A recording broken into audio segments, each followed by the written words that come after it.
So hello guys, welcome back to my channel. और आज इस सीरीज की दूसरी वीडियो है। तो आज हम दूसरे टॉपिक पर जंप कर रहे हैं। और दूसरा टॉपिक का हमारा नाम क्या है? सबसे पहले हम क्रिएट करेंगे स्कीमा और फिर बनाएंगे मॉडल। तो स्कीमा और मॉडल क्या होता है मैं आपको आगे वीडियो में बताऊंगा। तो सबसे पहले आप इस चैनल को सब्सक्राइब कर लीजिए, क्योंकि आपको मैंने फर्स्ट वीडियो में बता दिया है कि मैं आपको इनिशियल लेवल से टॉप लेवल तक के लिए लेके जाऊंगा। तो मुझे आपके सपोर्ट की बहुत ज़रूरत है। तो चलिए अब मैं आपको प्रैक्टिकली अब इस टॉपिक के बारे में बताते हैं बिना कोई टाइम वेस्ट किए। ओके, तो चलते हैं हमारी स्क्रीन पर। सो गाइज, हम आ गए हैं हमारी स्क्रीन पर। सबसे पहले अपन समझते हैं स्कीमा और मॉडल होता क्या है।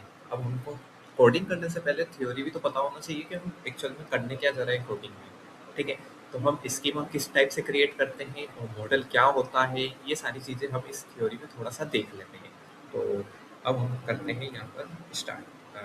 ठीक है, व्हाट इज स्कीमा? सबसे पहले स्कीमा समझ लेते हैं। स्कीमा एक स्ट्रक्चर होता है, डिज़ाइन होता है। जैसे घर में हमारे रियल लाइफ एग्जांपल देखते हैं तो घर में हमारे रूम होते हैं, हॉल होता है, किचन होता है, ये सारी चीज़ें हमारे स्ट्रक्चर बेस्ड पे होता है। तो ऐसे ही हमारा एक बैकएंड में स्कीमा होता है। Schema is denoted by structure या डिज़ाइन। ठीक है, और ये डिफाइन करता है हमारे डेटाबेस में डेटा कैसे स्टोर होता है। डेटा किस टाइप से स्टोर हो सकते हैं? स्ट्रिंग के फॉर्म में स्टोर हो सकते हैं, नंबर के फॉर्म में स्टोर होते हैं। तो अगर जैसे हमने आईडी दी तो आईडी हमारी नंबर के फॉर्म में स्टोर होगी। नेम है तो नेम हमारा स्ट्रिंग के फॉर्म में स्टोर होगा। ईमेल है तो वो एक्चुअल में वो स्ट्रिंग के फॉर्म में ही होता है। ओके, तो ये सारी चीज़ें हम स्कीमा में स्ट्रक्चर डिफाइन करवाते हैं। अब सेकंड पढ़ते हैं हम मॉडल। तो मॉडल क्या होता है? What is a model? तो मॉडल एक टूल इंटरफेस होता है। स्कीमा को यूज करके डेटाबेस में डेटा सेव एंड फेच करता है। मॉडल के थ्रू हम CRUD ऑपरेशन भी करते हैं। ये मैं आगे आपको बताऊंगा कि CRUD ऑपरेशन किस टाइप से बनता है। तो हम इसमें क्या करते हैं, स्कीमा को यूज करके जो भी हमने स्ट्रक्चर बनाया, तो वो स्ट्रक्चर बनाने के बाद में हम डेटाबेस से उसको फेच भी करवाएंगे। स्टोर होगा। स्टोर कैसे होगा? पहले वो फेच होगा कि ये हमारा किस फॉर्म में डेटा आया है। तो ये डेटा जैसे ही फेच हो जाएगा, सेव हो जाएगा, तो हमारा मॉडल वहाँ पर हैंडल करने लग जाएगा हमारे वर्क को। और इसका हम बेसिकली थोड़ा सा कंबाइंड डायग्राम देखते हैं। तो आप ये देखिए, इसका कंबाइंड डायग्राम मैं आपको बता देता हूँ। इसमें हम क्या करते हैं, ये स्कीमा है हमारा। ओके, ये वाला। अब ये स्कीमा हमारा स्ट्रक्चर हो गया। मॉडल हमारा क्या हो गया? एक मिनट, मॉडल हमारा कंट्रोलर हो गया। और डेटाबेस हमारा डेटा हो गया। तो अब ये क्या होगा? स्ट्रक्चर हमारे नेम स्ट्रिंग नंबर के फॉर्म में आए। अब यहाँ से मॉडल यूज़र मॉडल के थ्रू जाएगा। और यूज़र मॉडल के थ्रू जाने के बाद में जब हम डेटा को पकड़ेंगे तो डेटा हमारा इस टाइप से शो होगा डेटाबेस के अंदर। लाइक हर्षित नेम आ गया, वो हमारी स्ट्रिंग में हो गया। और एज जो हो गई वो हमारे नंबर में हो गया। दैट इज स्कीमा और मॉडल। ठीक है, अब हम चलते हैं कोडिंग करते हैं। कोडिंग में आपको बता देता हूँ प्रैक्टिकल हम इसको कैसे क्रिएट करते हैं। सो गाइज, हम आ गए हैं हमारे विजुअल बोर्ड पे। और हमने जो प्रैक्टिस नाम से फोल्डर बनाया था पिछली वीडियो में, वही फोल्डर में हम आए हैं। अब इस फोल्डर को हम ओपन कर लेते हैं और यहाँ पर हम क्रिएट करेंगे एक फोल्डर इस प्रैक्टिस फोल्डर के अंदर। ओके, तो प्रैक्टिस फोल्डर के अंदर हम लिखते हैं मॉडल। अब ये मॉडल नाम से हमारा फोल्डर बन गया है। अब इस मॉडल नाम के फोल्डर के अंदर हम बनाएंगे एक file, user model dot JX. Okay, ये हमारी फाइल क्रिएट हो गई है। ओके गाइस, इतना आपको समझ में आया? ठीक है गाइस, तो हम अब यहाँ पर कोड कर लेते हैं। सबसे पहले हम यहाँ पर स्कीमा कमेंट में लिख देते हैं, ताकि हम यहाँ पे स्कीमा क्रिएट कर रहे हैं तो हमको याद रहे। ठीक है, अब स्कीमा क्रिएट करने के लिए हम सबसे पहले mongoose को इंपोर्ट करेंगे। Const mongoose is equal to require require और इसको कॉलम के अंदर mongoose, ये हमारा इंपोर्ट हो गया। अब ये mongoose क्या होता है मैं आपको फिर से एक बार बता देता हूँ। mongoose हमारे MongoDB की एक लाइब्रेरी है और हम इसको ODM भी बोल सकते हैं। इसको हम ODM भी बोल सकते हैं। अब ये ODM क्या होता है मैं आपको कमेंट करके इसमें बता देता हूँ। ODM मीन्स होता है ऑब्जेक्ट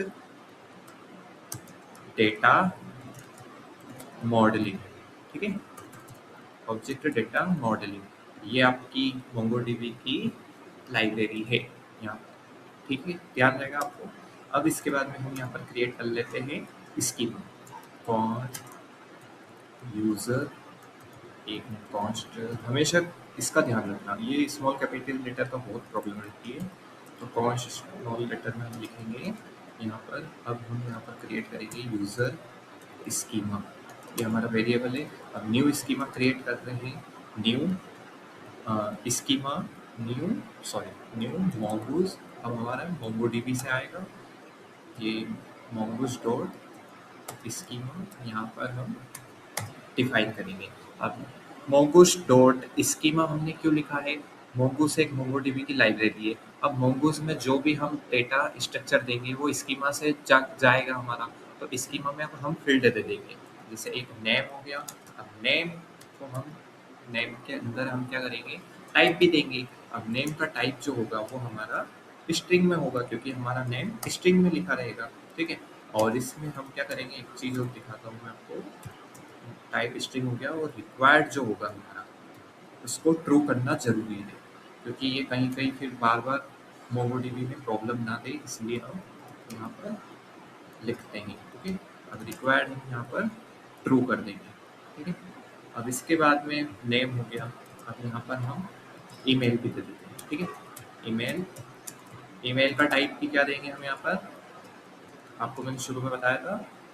ईमेल का टाइप भी हम देंगे यहाँ पर स्ट्रिंग, ओके। यहाँ पर हमने स्ट्रिंग दिया, और ना हमने स्ट्रिंग दे दिया। अब इसके बाद में हम यहाँ पर भी रिक्वायर्ड ट्रू कर देंगे, ओके, रिक्वायर्ड ट्रू। अब यहाँ पर एक और चीज़ हमको देनी पड़ेगी, वो है हमारी यूनिक। अब ईमेल है तो यूनिक भी तो होनी चाहिए भाई, अगर यूनिक नहीं होगी तो फिर घोटाला हो जाएगा ना यार गाइस, आपको पता ही है, ठीक है। यूनिक हमने ट्रू दे दिया है।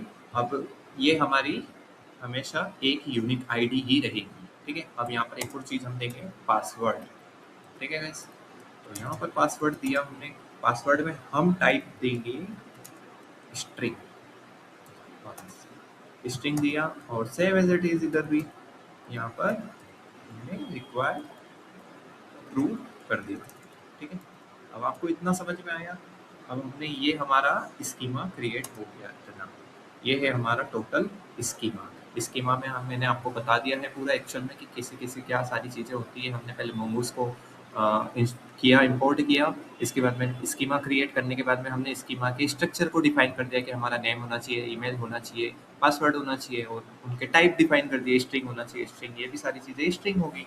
अब हम यहाँ पर क्रिएट करते हैं मॉडल, ओके, ये हमने कमेंट करा। अब मॉडल क्रिएट करने के बाद में हम यहाँ पर एक बनाएंगे नया वेरिएबल कॉन्स्ट, अब यूज़र मॉडल नाम से बनाते हैं, ठीक है। User model is equal to mongoose, ठीक है, mongoose से आएगा हमारा। अब mongoose डॉट मॉडल लिखूंगा मैं, अब यहाँ पर क्या लिखेंगे, हम यहाँ पर mongoose डॉट मॉडल लिखेंगे। अब mongoose डॉट मॉडल में हमको यहाँ पर एक चीज़ डिफाइन करनी पड़ेगी, एक नेम देना पड़ेगा। मैं यहाँ पर नेम दे देता हूँ यूज़र। अब ये नेम हमने क्यों दिया, ये नेम हमने इसलिए दिया है क्योंकि ये जब MongoDB में हमारा डेटा स्टोर होगा तो ये यूज़र के अंदर ही डेटा स्टोर होगा, ठीक है। ये यूज़र नाम का मैंने दिया है। अब यहाँ से हम क्या करेंगे, इस यूज़र स्कीमा को जो हमने यहाँ पर दिया था, ये देखिए, ये अभी जो हमने क्रिएट किया, हम इसको मॉडल के अंदर फेच कर देंगे। तो अब यहाँ पर फेच करने के लिए हम लिखेंगे यूज़र स्कीमा, ये देखिए गाइस, ये यूज़र स्कीमा हमने यहाँ पर फेच कर दिया, ओके। यूज़र स्कीमा फेच हो गया है हमारा। अब यूज़र स्कीमा फेच होने के बाद में यहाँ पर हम करेंगे, एक्सपोर्ट करना पड़ेगा इस फाइल को, मॉड्यूल डॉट एक्सपोर्ट, ठीक है, module dot exports is equal to user model, ये हमारा एक्सपोर्ट होगा, ठीक है। अब मैं आपको इस लाइन का एक बार अच्छे से समझा देता हूँ, क्योंकि आपको कहीं ना कहीं यहाँ प्रॉब्लम आ रही होगी। तो ये लाइन जो होती है, ये लाइन डेटाबेस में यूज़र नाम से सेव हो जाएगी, ठीक है।